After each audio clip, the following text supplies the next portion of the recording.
So now, this will be a more of an interactive session because the way I present this, the yoga philosophy of the Bhagavad Gita, in these 7-8 days, first I'll just tell you, in these 8 days, in a gist, you'll understand what Bhagavad Gita is. And actually, when you understand what Bhagavad Gita is, you'll understand that what the Vedic knowledge is talking about. Actually, you'll come to know that what all knowledge is talking about. It's going to be the essence. So, I'll put up some questions, I'll want some answers from you, so that I come to know that on what level you are moving. So then I'll also come down, I'll also come to that level, and then we'll work out, it becomes easier. Otherwise, I'll keep speaking, I do not know what level you are working on, you may be on a higher level, I'm talking on a lower level. Our frequencies should match, so that way I come to know. So first question which I'm putting up to you all is, why have you come here?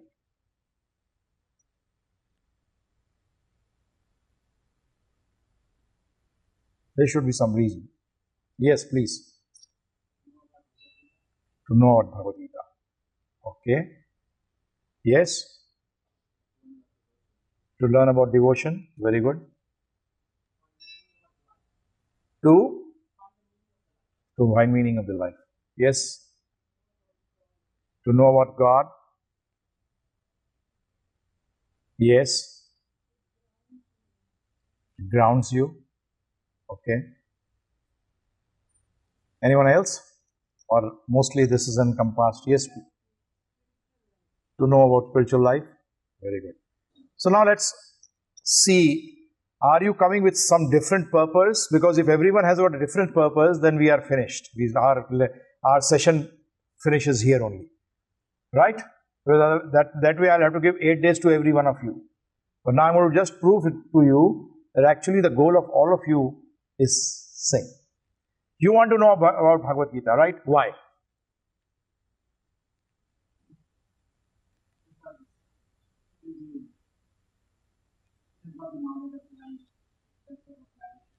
Very good. Now it tells you knowledge about life and death. Why do you want to know the knowledge about life and death? If you have knowledge of life, what will it result? Yes. Bring? Is that so?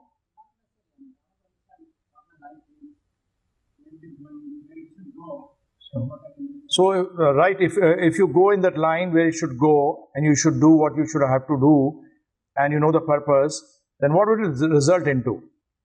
It will give you satisfaction?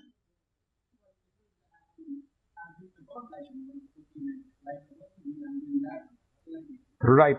So what feeling will it give you if you know the right thing, what you have to do, and you reach the goal which is your life has been made for? What would that give you?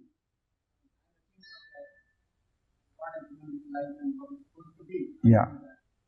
But after you achieve that, what would you feel?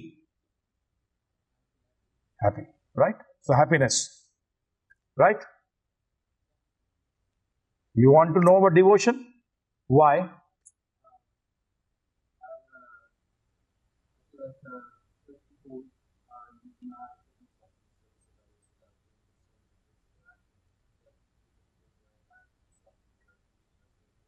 Okay. What would that give you? If everyone starts doing that, what you're thinking about?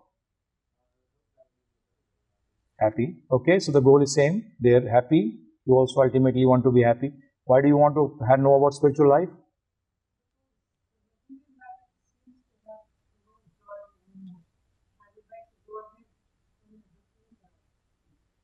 It's okay. No joy. So that means if you go to the spiritual life, you get joy, you get happiness. Okay, is that right? Yes, you picked up that point. About knowledge. What else? There was some particular point was there. Yes, you said something about, yes, madam, in the end, you said, yes, it grounds you, yes. If you feel grounded, why do you want to be grounded?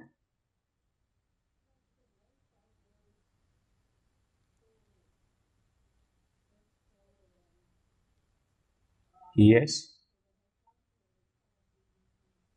Right. And peace results in? Happiness. Absolutely right. So that means all of us who are sitting here have come to be happy. Actually, it is not only you. Everyone in this world, goal is same. All of us want happiness. So now why have we come here? We want to connect to this knowledge, right? We take it or we don't take it. That is the second part. The first part is you have to connect, and then you have to see that you want to take it or you don't want to take it. That's why in the Bhagavad Gita, in the end also, Lord Krishna tells Arjuna, Yat ichchesi tatha kuru. Now I've given you the knowledge, now do as you wish. Now do as you wish. No, he does not intrude into our independence. He does not intrude. God is not intruding into our independence, please. So that means we are trying to connect, we are trying to link. And what is this connection or link known in Sanskrit? It's called yoga. Yoga word comes from the word, see, Sanskrit's words come from a seed word. Seed means that single word will give you many words which have almost the same meaning. So this comes from the word yuj. Yoga comes from the word yuj, means to connect, to link, to add. Some of you know Hindi. Do ka do se yog. You're adding two with two. So yoga means to add, to connect, to link. And without doing yoga, we all will be failures in life. You'll say, how? Simple. You may not be able to live. When you feel hungry, what do? What do you add? Food. Yoga. Right? Your health is bad. What do? You add the doctor's advice. Do you add the doctor? No. The most important thing is the advice of the doctor. You add the doctor's advice. So that means in every aspect of your life, you are adding. And for your knowledge, today religion, if you go into the dictionary and look out for the word religion, they translate it as faith. But actually the Greek, it comes from a Latin word made of two words, religio. Religio means bind back. It comes from a Latin word, bind, and yoga means to bind, unite, connect, link, add. So originally the word religion also meant this only. But today religion is actually meant as faith.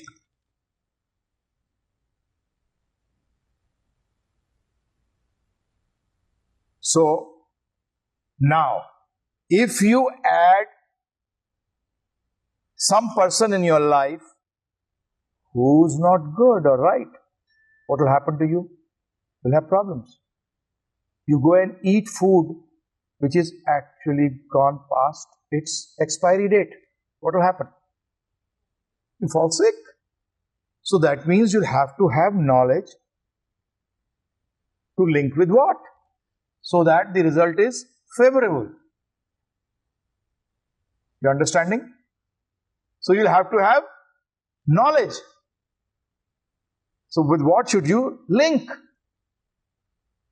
So in life, all of us, why do we go to school? To get knowledge. By knowledge, what do you get? Wisdom. Sanskrit, two words. Gyan, Vivek. You don't go to take knowledge only. If you take only knowledge, actually you remain a fool. My Guru Maharaj used to say, you should become wise. You should become wise. And what does wise mean? Discriminate. You should know how to discriminate what is right and what is wrong. With what should I connect and with what should I not connect? Are you understanding? We'll take, for these sessions, I'll tell you, we'll take questions after every session. I'll explain to you what actually, in Sanskrit there is a word satsang. This is what we are doing is satsang. What is actually it means. In India also people do so much of satsang, but they do not know what the meaning of satsang is. And I'm telling you one thing, that it is not that it is difficult for you to practice it. I'll just give you an introduction of myself in 2 minutes. I was not I was maybe born in a Brahmin family. In India, they say, oh, it's great, he's born in a Brahmin family. Though my father was in the armed forces.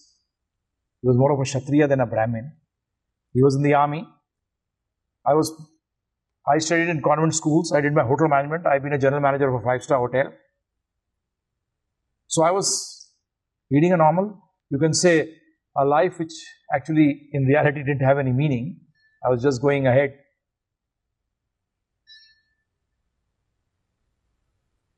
So that means I was like one of you. So it's not something I was born and then I started studying all these Sanskrit literature and I became a Pandit. No, you become a Pandit by not being born in a family. You become a Pandit means a knowledgeable person. Pandit means a knowledgeable person. So when you get knowledge, you become knowledgeable. It is not that I went into the jungle. Sorry. I'm married. I've got my wife.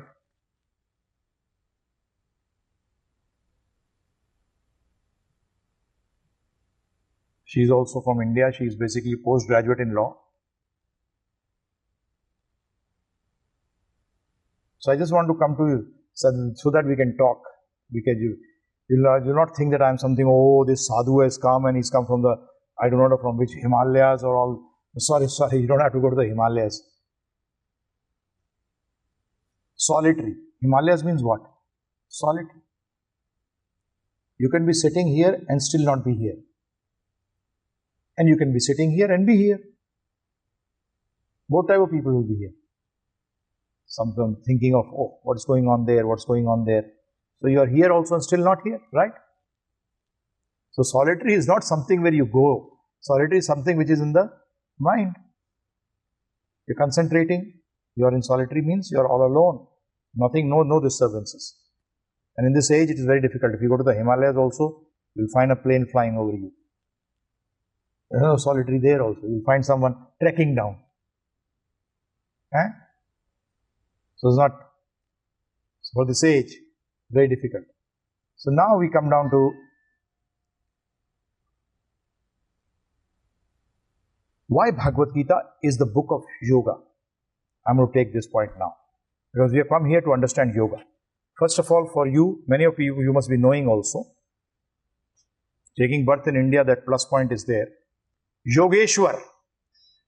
Yog Ishwar. Ishwar means master. Yog Ishwar. People talk of Ishwar, but they don't know the meaning of Ishwar. I'm going to talk about all these things. Bhagavan, they say. But what that Bhagavan means? Sorry. Do not know. So Ishwar means controller. So Yogeshwar, master. Who's considered Yogeshwar? Krishna. So when a Yogeshwar is speaking, for example, an accountant is speaking, he'll talk the language of an accountant, accounts language, right?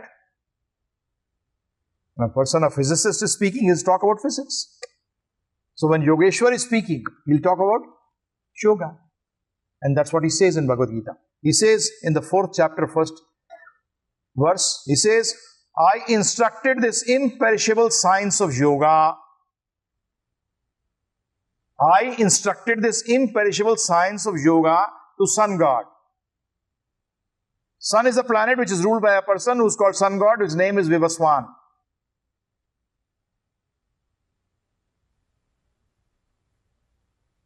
It becomes difficult, oh my God. Now you go to some very remote village in the African jungle, find cannibals there, not wearing any clothes. Maybe having leaves on there, wrapped around them. And you talk to them about clothes or you talk to them about skyscrapers, they'll say, you have gone crazy, right? Is it right or wrong? You talk to them there. He says, come on, we can't build a single roof hut. We have to stay on the trees. And this man is talking of a skyscraper, which is a building of more than 90, 100 floors. Yeah, this man is nuts. So sometimes it happens with us also. When we start talking on this language, come on, How is it possible? So I'll start off with some particular words, like mostly people come up with this. Have you got any proof? Right? Everyone. You talk about spiritual science and the first thing they'll come out with, do you have any proof? Okay, I ask you a simple question. Anyone as a doctor here who's sitting here is a doctor? No medical practitioner? Okay. God forbid. You get a particular disease which has been, you come to know through a blood test, right? You go to the pathology lab and you get your blood tested and they say, you got this virus in your blood, that's why this is the disease. And you tell the pathologist, the doctor, hey, I don't believe you.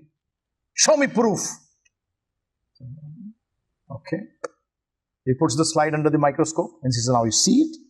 There is the virus. And he's showing you the virus and you say, I can't see it. Why can't you see it?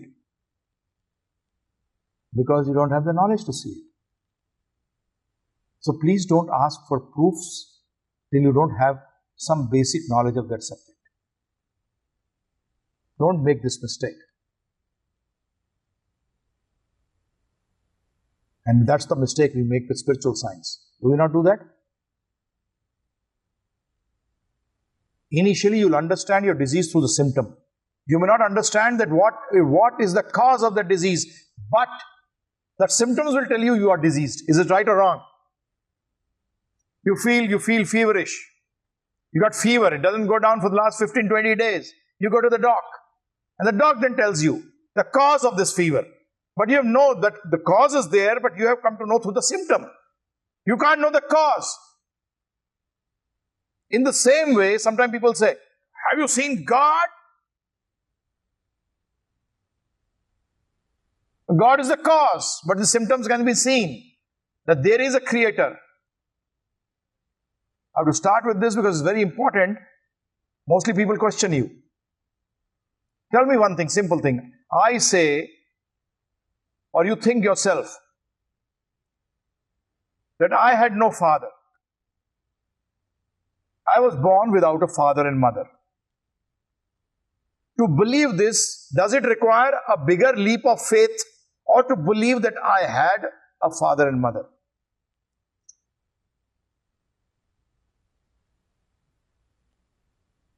I'm repeating again. Does it require a bigger leap of faith to believe that I had no father? Or is it more easier to believe and have faith that I had a father and mother?